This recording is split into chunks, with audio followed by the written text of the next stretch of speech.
Welcome back. Today, we're taking our Git and GitHub skills to the next level by integrating them into Visual Studio Code. By the end of this episode, you'll know how to connect your local Git repository to GitHub, use VS Code built-in Git features to manage your code, and keep your project synced with your remote repository. Let's get started. Before we move on, let's make sure your Git is set up correctly within Visual Studio Code Integrated Terminal. First, open the terminal in VS Code by clicking Terminal in the top menu and selecting New Terminal. You should see a terminal window appear at the bottom of your screen. Now, let's check if Git is installed and integrated by running git version. This command will show you the version of Git installed on your system. If it's not recognized, you'll need to install Git or configure the terminal to recognize it. Additionally, if you prefer using Bash, you can change the default terminal shell.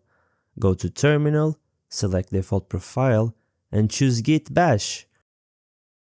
For this, you need Git installed on Windows, or any other Bash shell on Mac or Linux.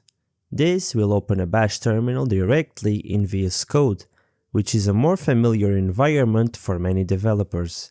I prefer to use this, as I know some commands, and once you know how to move with the terminal, it's way faster. First, let's connect your local repository to the GitHub repository we created in the last episode.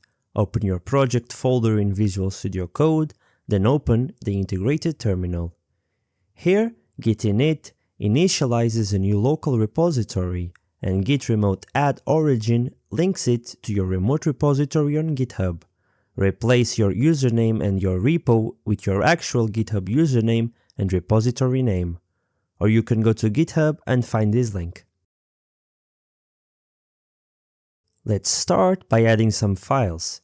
I'll create a Python file and a text file in the terminal, just for testing. You can put whatever you like in them, but feel free to use the UI if that's more comfortable for you. Now that we've connected our local repository to GitHub, it's time to commit our changes. First, make sure all your files are saved. Then, head over to Source Control tab in VS Code, the icon that looks like 3 branches. You'll see a list of files that have changed. These files are currently untracked, meaning Git recognizes them but isn't yet keeping track of their versions. We can do this by using commands or the UI, so pick whichever method works best for you. However, using the terminal has its advantage. These commands tell Git to track our files with git add, create a snapshot of our project with git commit, and upload it to GitHub with git push. Let me quickly show you how to use the UI as well, just to give you a visual guide. As you can see, I had an error. I left it in because it's a good opportunity to show you it happens to everyone. This is something more complex, but to explain it shortly, there was a conflict with my main branch. I thought that it was related to a confusion between master and main, which are usual default branch names, so I made a quick fix. Later I found out there was probably another issue, but for now, that's good enough. Then I was asked to log into my GitHub account from VS Code. Just follow the steps like I do. I'll do the same I did on the terminal, but on the UI. I created a new file so that you can see how it's done. It's pretty simple, follow along.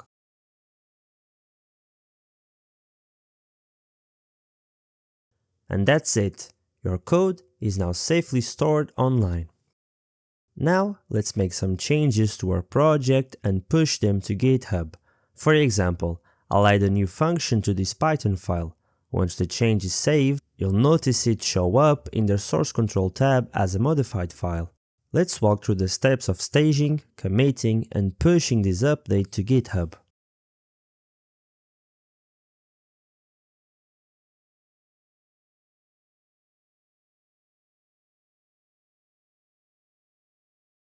Now, your updated code is safely stored both locally and on GitHub.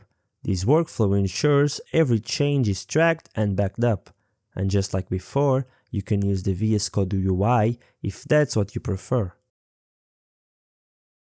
What if someone else makes a change to the same repository? To stay in sync, we need to pull the latest updates from GitHub. Let's simulate this. First, go to GitHub and make a change to a file, just like a teammate might do. You can edit this file directly on GitHub, though it won't be as comfortable as using the code editor. Once the changes are made, we'll pull the updated file to our local project. Here's how you do it. Open the terminal and run the command git pull origin. If there are no conflicts, Git will automatically merge the changes into your local project.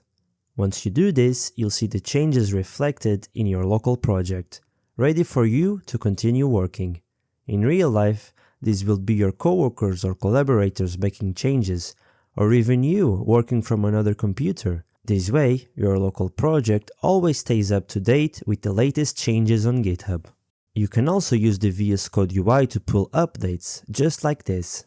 GitHub isn't just a place to back up your projects, it's also a powerful tool for collaboration. Teams can use features like pull requests to review and discuss changes before merging, and issues to track tasks, bugs, and new features. Even if you're working solo, these tools can help you stay organized and ensure you're following best practices.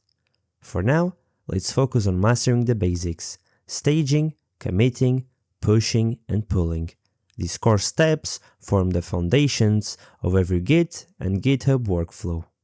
And that's a wrap. Today, you'll learn how to connect your local repository to GitHub, use Visual Studio Code to stage, commit, and push your code, and pull updates to keep your project in sync. This workflow is the cornerstone of modern software development. Keep practicing and don't forget to like, subscribe, and share your progress in the comments. Happy coding, and I'll see you in the next dimension.